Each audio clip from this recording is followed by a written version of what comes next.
Green এগ্রিটেকের পলি হাউসে আপনাকে স্বাগতম। আমি কৃষিজন আজিজুল ইসলাম। আজকে আমরা আলোচনা করব সিড ট্রে নিয়ে। ভাইয়া, অনেক দর্শক জানতে চাই যে সিডলিং ট্রেটা আসলে কি? আসলে সিডলিং ট্রে হচ্ছে সহজে চারা উৎপাদনের জন্য একটা মাধ্যম। আমরা একসময় বাংলাদেশে মূলত চাষিরা তাদের জমিতে কী করতো, আলাদা করে সিড বেড তৈরি করে সিডলিং তৈরি করতো। কিন্তু এখন যদি সময়ের স্বল্পতা, একই সাথে আমাদের বছরে 3 বার করে ফলন দরকার, সেক্ষেত্রে আলাদা করে জমি তৈরি করার মতো জমি আমাদের অ্যাভেলেবল না, একই সাথে আমাদের সময় এত বেশি নাই। সেক্ষেত্রে কী করতে পারি, আমরা এই যে সিডলিং ট্রেগুলো এখানে যে সহজে আমরা চারা তৈরি করতে পারি। এখানে সব ধরনের মিডিয়া ইউজ করার ফলে আমরা খুব সহজে ঘরে বসেই এটা ইনডোর এবং আউটডোরে আমরা চারা করতে পারি। সিডলিং ট্রেটা তাহলে চারা উৎপাদনের একটা মাধ্যম? হ্যাঁ জি, সিডলিং ট্রে হচ্ছে একটা চারা উৎপাদনের একটা মাধ্যম। এখানে খুব সহজেই, যেহেতু এখানে অনেকগুলো অনেকগুলো খোপ থাকে, এই যে খোপ বা সেল যাকে বলি আমরা, এটা বিভিন্ন সাইজের হয়ে থাকে। কোনটা আছে 106 সেল, কোনটা 128 সেল, কোন 70 সেল।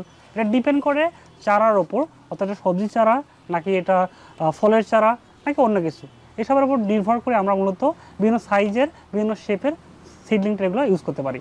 এখানে যেহেতু প্রত্যেকটা চারাই ভিন্ন ভিন্ন খোপে হয়, বিভিন্ন সেলের মধ্যে হয়, তাই এখানে সহজে পরিবহনযোগ্য এবং সহজে আমরা ইন্টারকাস্ট অপারেশনগুলো আছে, পানি দেওয়া এবং বিভিন্ন ধরনের ফাঙ্গিসাইড দেওয়া সহজে দিতে পারি। এর ফলে কী হয়, আমাদের চারাগুলো সহজে কোনো প্রকার ঝামেলা ছাড়াই বড় হতে পারে। আচ্ছা ভাইয়া, আমরা তো অনেককে দেখি যে ফার্মার্সরা যে হাবে গিয়ে চারা কিনে, হাবগুলো না দেখি যে সিডলিং ট্রের ব্যবহার বেশি। কেউ যদি ব্যক্তিগতভাবে বাসায় বীজ থেকে চারা তৈরি করতে চায়, যেমন ছাদ বাগান আছে, বাড়ির সামনে উঠোন বাগান আছে, তো এই বাগানগুলো চারা মানে বীজ থেকে চারা তৈরির ক্ষেত্রে সিডলিং ট্রের কি ব্যবহার করা যাবে বা ব্যবহার করতে পারবে? হ্যাঁ, অবশ্যই পারবে, কারণ এই সিডলিং ট্রে হচ্ছে একটা মাধ্যম যেখানে সহজে চারা করা যায়। যেহেতু আমাদের উদ্যোক্তারা এটা বেশি ব্যবহার করেন, কারণ তারা যদি কমার্শিয়ালি করেন, তারা নির্দিষ্ট শেডের মধ্যে প্রায় লাখ লাখ চারা তৈরি করেন। সেক্ষেত্রে সিডলিং ট্রে খুবই সহজ একটা মাধ্যম। তবে যদি কেউ ব্যক্তিগতভাবে করতে চায়, যেমন বিশেষ করে বাংলাদেশের শহরগুলোতে যারা ছাদ কৃষি করে থাকেন, তাদের মনে করেন 50-60টা চারা দরকার, তারা চাইলে একটা যে কোনো একটা সেলের মধ্যে, ঘরের মধ্যে, ট্রের মধ্যে সিড দেওয়ার ফলে কিছু ইরিগেশন সিস্টেম কাজ করার মাধ্যমে সহজে চারা করতে পারে। এটা সম্ভব। আপনার হাতে যে ট্রেটি দেখছি, এইটাতে কতগুলি বীজ রোপণ করা সম্ভব? এটা হচ্ছে মূলত একই সাথে 128টা সিড চারা তৈরি করা যায়। এছাড়াও 70টা চারা তৈরি করার মতো সিডলিং ট্রে আছে। এটা ডিপেন্ড করে আপনাদের চাহিদা সম্পূর্ণ চারার ওপর। যেমন আমাদের যে 50টা চারা তৈরি করা যে সিডলিং ট্রেগুলো আছে, এগুলো মূলত ফলের জন্য করা হয়। এগুলো খুব অনেক বড় থাকে এবং এখানে অনেকদিন, প্রায় 3 মাস পর্যন্ত চারা বড় করা যায়।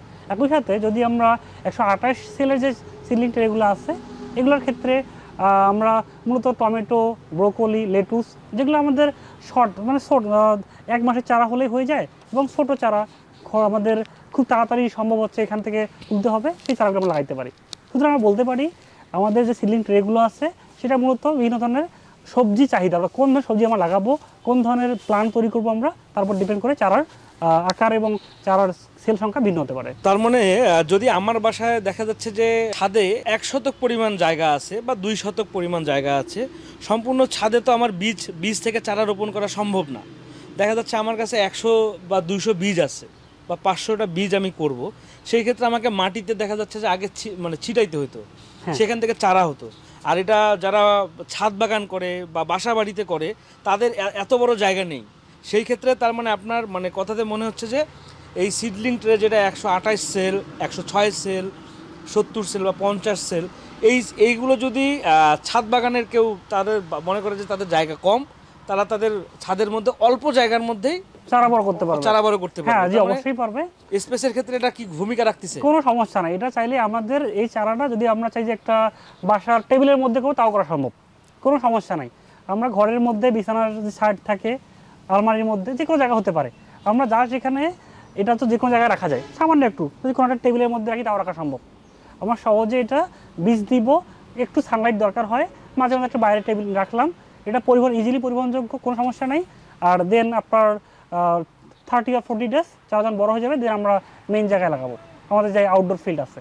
সুতরাং আমরা বলতে পারি যে এটার পরিবহন ইস্যু বা স্পেস এটা কোনো ম্যাটার করে না। আমরা চাইলে যে কোনো জায়গাতেই আমাদের প্রয়োজনীয় যে চারা তৈরি করতে পারবো। এখানে চারা উৎপাদনের জন্য অনেক ক্ষেত্রে তো আমাদের মাটিরই প্রয়োজন হয়।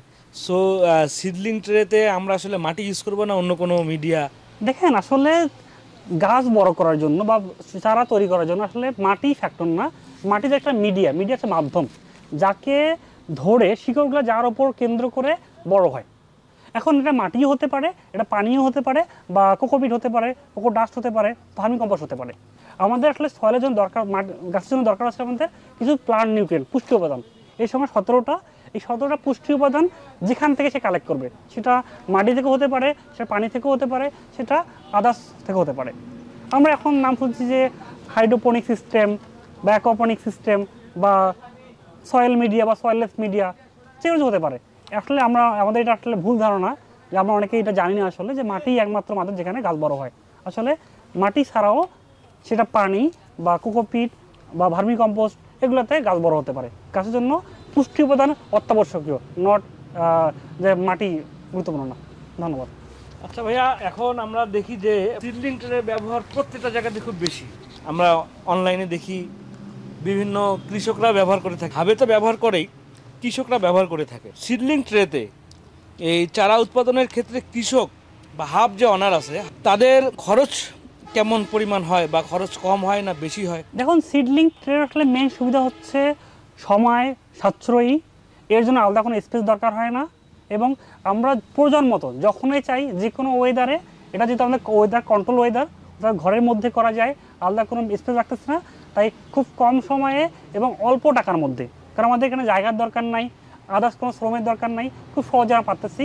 তাই আমাদের এই সিডলিং ট্রের মাধ্যমে আমাদের কোনো প্রকার হ্যাসেল ছাড়া ইজিলি আমরা এটা তৈরি করতে পারি, এবং এর উৎপাদন খরচ খুবই সামান্য, খুবই সামান্য।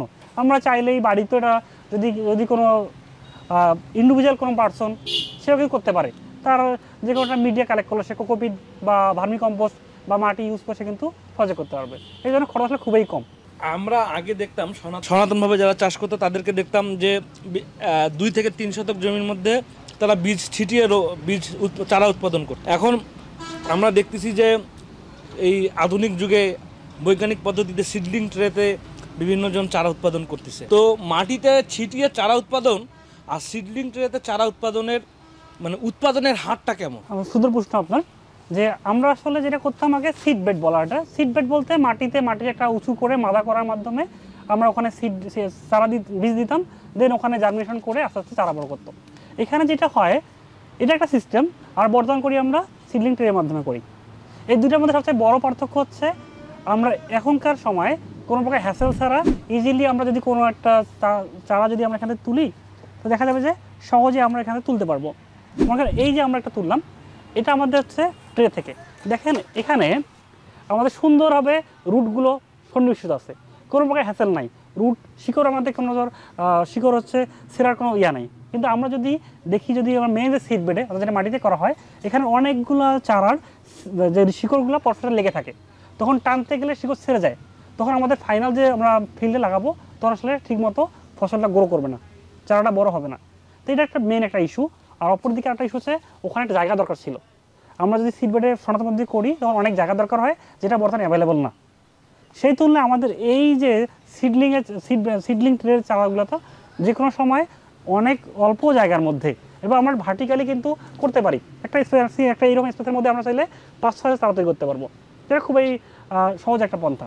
এবং এখানে কিন্তু ইন্টারকালচার, যেগুলো আমাদের মধ্যবর্তী যে পরিস্থিতিগুলো আছে, যাকে বলে আমরা ইন্টারকালচার অপারেশন, এটা ইজিলি করা যায়। আমরা যখন জমিতে বীজ থেকে চারা তৈরি করছি আর যখন ট্রেতে চারা তৈরি করছি, তার মানে জমি থেকে একটা চারা মাঠে বা আমাদের ফসলের জমিতে নিয়ে যেতে এই তোলার সময় বা উত্তোলনের সময় যে ক্ষতি হয়, সিডলিং ট্রেতে সেইটা ক্ষতি হয় না।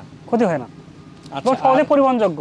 আমরা কিন্তু আগে এরকম ছিল না যে আমাদের এই জায়গার চারা, মনে করেন আমরা এটা রংপুরের চারা আমরা নিয়ে যাবো নোয়াখালীতে, খুব কঠিন ছিল, সম্ভব ছিল না। যে এখন আপনি যদি চান যে আমরা শুধু বাংলাদেশ না, এখান থেকে চারা আমরা বিশ্বের যে কোনো নিয়ে যাবো, এই জিনিস সম্ভব, কোনো সমস্যা হবে না। উইদাউট হ্যাসেল আমরা নিয়ে যেতে পারবো, কোনো প্রকার গাছের ক্ষতি হবে না। ধন্যবাদ আপনাকে। গ্রিন এগ্রির পক্ষ থেকে আপনাকেও ধন্যবাদ। আপনারা সবাই যদি আপনাদের ট্রে দরকার হয় বা যদি আপনাদের চারা দরকার হয়, আপনারা এখান থেকে নিতে পারেন। ধন্যবাদ।